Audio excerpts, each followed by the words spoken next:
Welcome to Empathy Stories, where every tale is a journey of love, resilience, and the power of the human spirit. Today's story will move your heart as we follow Jessica, a mother who defies heartbreak, betrayal, and overwhelming odds to fight for her children's future. Let's begin. The morning sun filtered through the grand suite's windows, casting a golden glow across the room. Jessica Taylor stood before a full-length mirror, her wedding gown a vision of elegance. The ivory lace clung delicately to her figure, the veil cascading like a waterfall of dreams. This was supposed to be the happiest day of her life, a perfect beginning to a storybook future. Her reflection smiled back, but even as her lips curled upward, her hands trembled ever so slightly. She whispered reassuring words to herself, brushing invisible wrinkles from the dress. "It's just nerves," she told her reflection. But deep down, the nagging feeling in her gut refused to be silenced.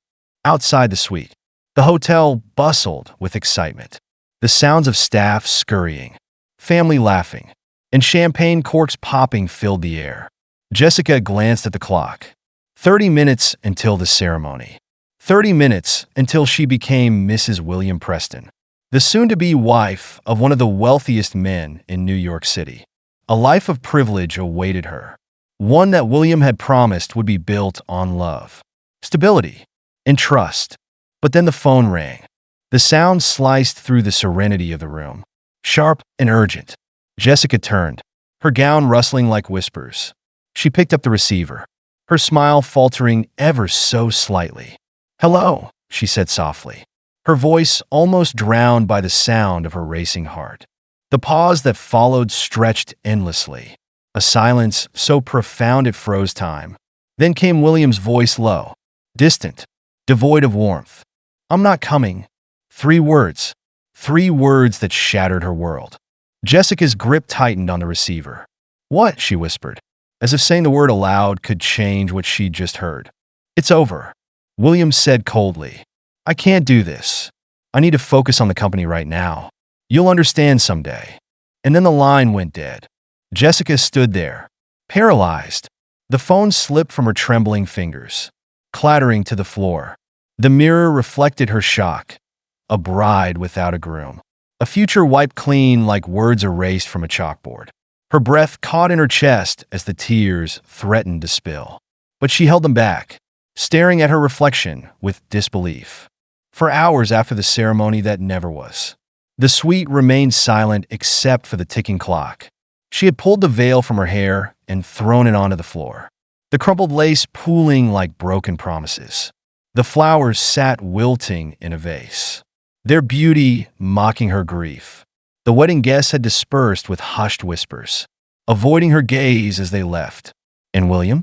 William was gone, vanished without so much as an explanation beyond the cold words he had given her. News of the failed wedding spread like wildfire. The media took delight in the spectacle of the abandoned bride, plastering Jessica's face across headlines as the forgotten fiancé. Paparazzi lurked outside her apartment, cameras flashing like vultures circling prey. Friends who had once toasted to her happiness now offered pitying glances, their sympathy suffocating. Jessica felt like a ghost in her own life. The love she believed in, the trust she'd placed in William, had been obliterated in a single phone call. When her tears finally came, they didn't stop. She cried for days, curled up in the penthouse she and William had shared, surrounded by remnants of their life together. His suits still hung in the closet. His cologne lingered on the pillows. But he was gone. When the rent notice came, reality hit her like a slap. There was no safety net, no family to lean on, no generous ex to smooth over the edges of her broken life. William had walked away without leaving so much as a cent for her to start over.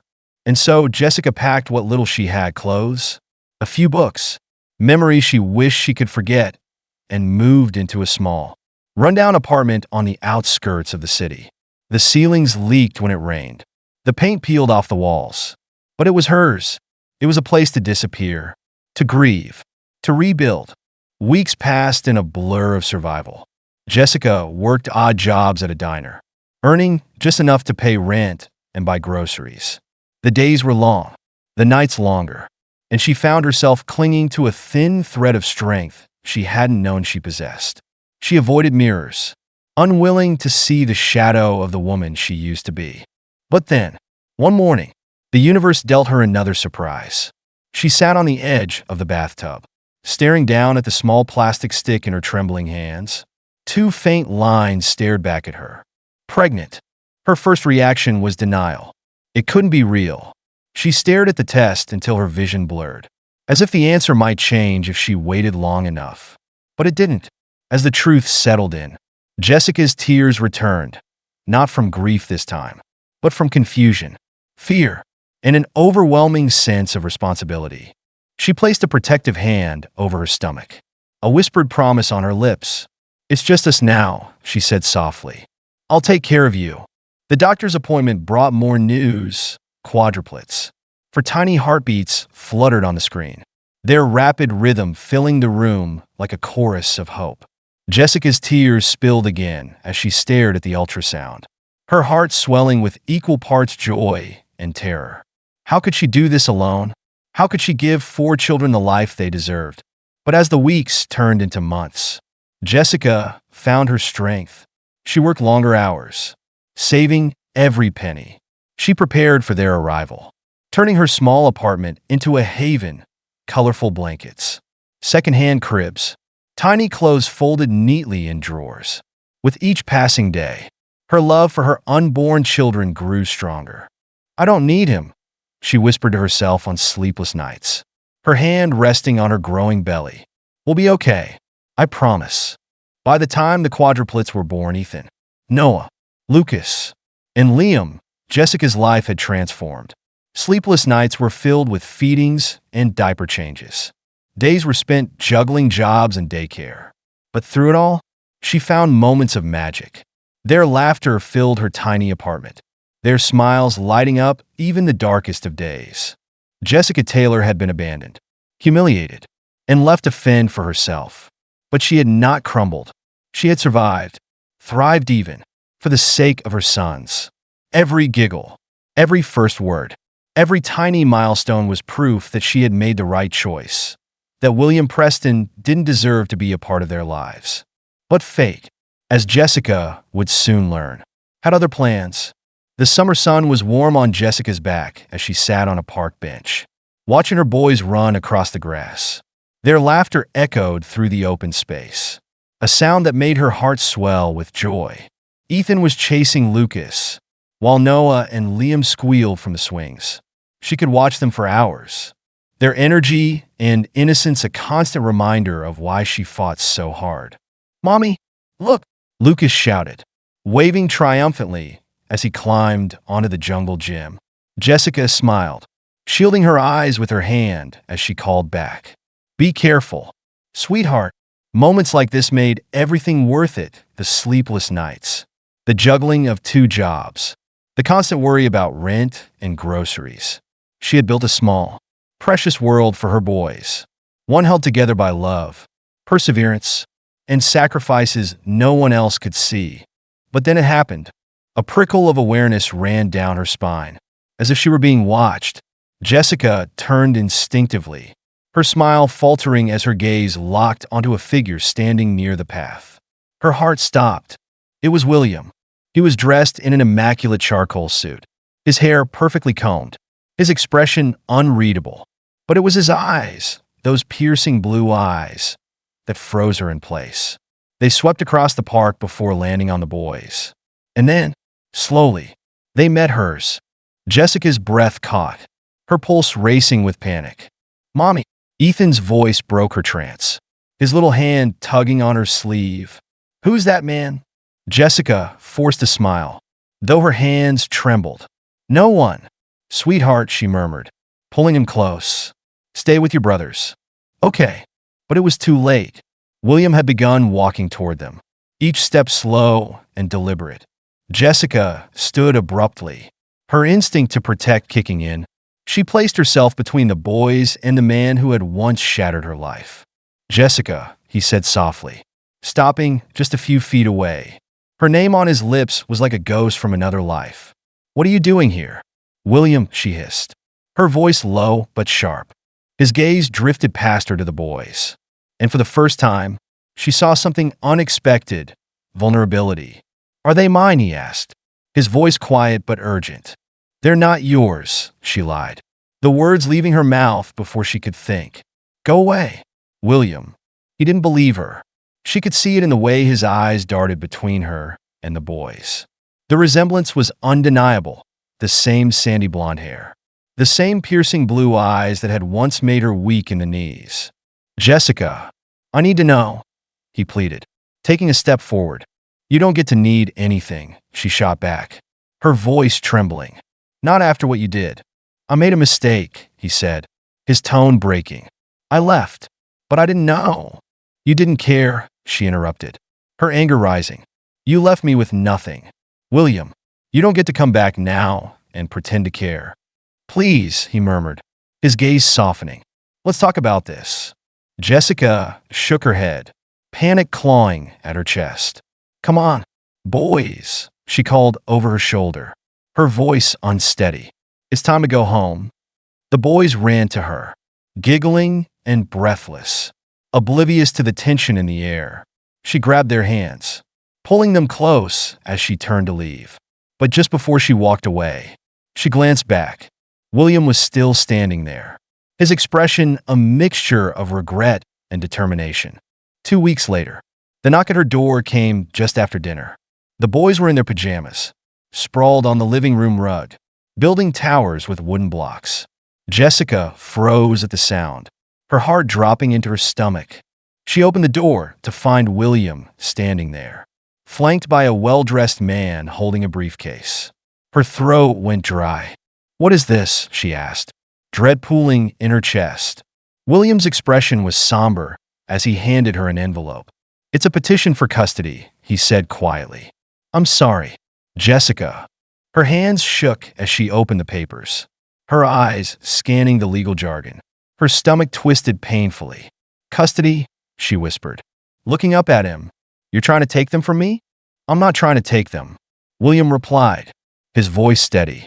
"I just want to be part of their lives. I deserve that." "You don't deserve anything," she spat, tears pricking her eyes. "You abandoned us. William, you have no right to come back now and make demands." "I didn't know about them," he shot back, his voice breaking. "You never told me." "Jessica." She flinched, his words hitting harder than she'd expected. "You didn't deserve to know." The lawyer beside him cleared his throat. "Miss Taylor, the court will decide what's in the children's best interests. Mr. Preston is willing to fight for shared custody." Jessica's vision blurred with tears as she slammed the door shut. She turned to find her boys watching her, their little faces full of confusion. "Mommy," Lucas whispered, his voice small. "It's okay," Jessica said, wiping her cheeks quickly and forcing a smile. "Everything's going to be okay." But inside, her heart was breaking. The following months were a nightmare.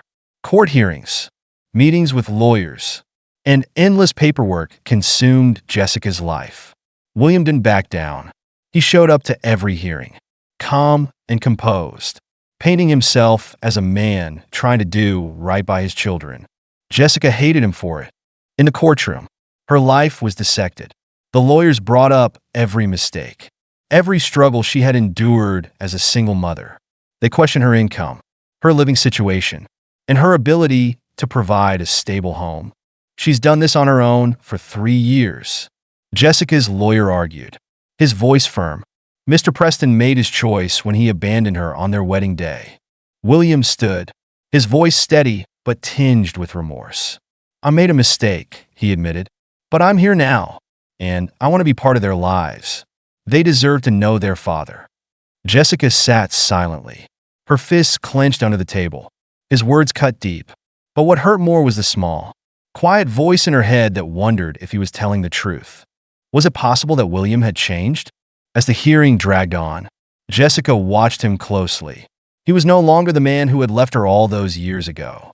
His gaze was softer, his words careful, and when he looked at the boys, his boys she saw something genuine in his eyes. But trust was not easily earned. On the day of the final hearing, the judge addressed them both. "Miss Taylor," she said, her tone measured, "I commend you for the sacrifices you have made. However, children deserve to know both parents. If it is in their best interests, I urge you to find a way to work together for their sake." Jessica felt the weight of the judge's words settle heavily on her shoulders. She glanced at William, whose expression was hopeful, almost pleading. For the first time in years, Jessica allowed herself to consider the possibility, however small, that William might not be the enemy she had made him out to be. "I'll think about it," she said quietly, her voice trembling. The battle wasn't over, but for the sake of her sons, she would fight on her terms. The morning of the final custody ruling dawned cold and gray, a thin mist hanging over the courthouse steps. Jessica stood outside the entrance, her arms wrapped tightly around herself as she watched the world go by. The weight of the last few months pressed heavily on her shoulders. Every court hearing, every whispered doubt, every sleepless night replayed in her mind. Her boys deserved peace. That much she knew, and no matter what happened in that courtroom today, Jessica was ready to fight for it. "Mommy, do we have to be here?" Lucas's small voice broke through her thoughts. She looked down to see him fidgeting with the hem of his jacket, his bright blue eyes looking up at her with worry. Jessica knelt, brushing a lock of blonde hair away from his face. "Not for long, sweetheart," she promised, forcing a smile. "You and your brothers are going to stay with Mrs. Thompson for a little while. I'll come get you as soon as this is over." "Okay." Lucas nodded, his little hand squeezing hers for reassurance. Behind him, Ethan, Noah, and Liam huddled close together, their matching jackets making them look even more alike. Jessica's heart ached at the sight of them. Her beautiful, innocent boys, caught in the middle of a battle they didn't understand. She kissed each of their foreheads, whispering words of love and promises to keep them safe, before watching them walk hand in hand with the family friend who had agreed to help. Once they were out of sight, Jessica straightened her shoulders and turned toward the courthouse, her resolve hardening. William was already inside when she arrived, his lawyer seated beside him. He looked up as she entered, and for a brief moment, their eyes met. He offered her a small, hesitant smile, but Jessica didn't return it. Today wasn't about him. It was about her children and the life she had fought so hard to give them. The courtroom was silent as the judge entered, her presence commanding as she settled into her seat. "We are here today to finalize the custody arrangement for Lucas, Ethan, Noah, and Liam Preston," the judge began, her voice measured. "I have reviewed the evidence, the testimonies, and the family dynamics at play. Before I give my ruling, I would like to hear from both parties one last time." Jessica's lawyer stood first. He spoke calmly and clearly, detailing the life Jessica had built for the boys. He described her sacrifices, her devotion, and the undeniable bond she shared with her sons. "Miss Taylor has raised these boys on her own since the day they were born," he concluded. "She has been their mother, their protector, and their provider. No amount of wealth or privilege can replace the love and stability she has given them." William's lawyer stood next, painting a picture of a man trying to make amends. "Mr. Preston regrets his past mistakes," the lawyer said. "He is a successful businessman who can provide these children with opportunities that Miss Taylor simply cannot. Every child deserves to know both of their parents, and Mr. Preston is committed to playing an active role in their lives." Jessica listened, her fists clenched tightly in her lap. How dare they reduce her years of struggle to a simple comparison of wealth? Then William stood. "Your Honor," he began, his voice softer than she expected. "Jessica is an incredible mother. I know that now. She's raised our boys with more strength and love than I could have ever imagined. But I want to be there, too.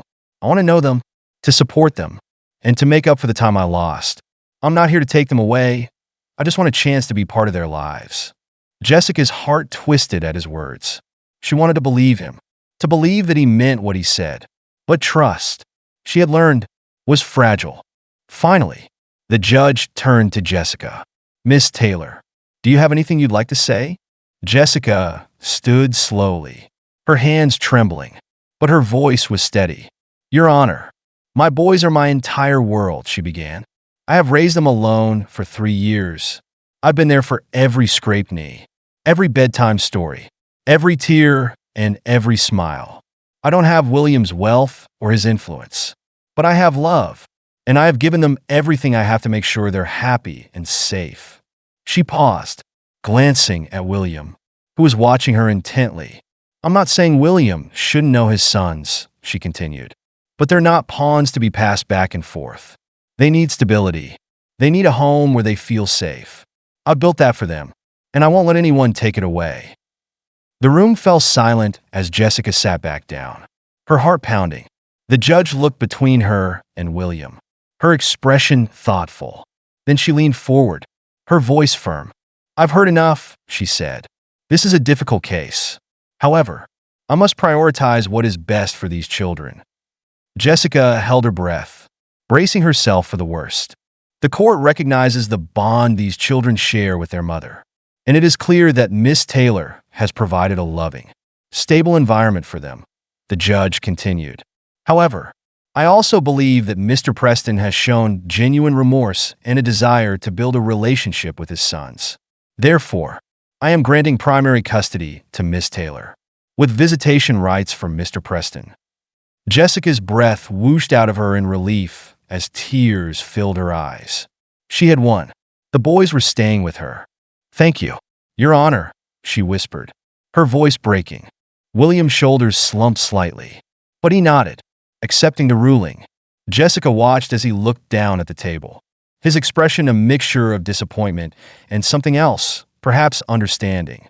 The hearing ended, and Jessica stood, her hands shaking as she gathered her things.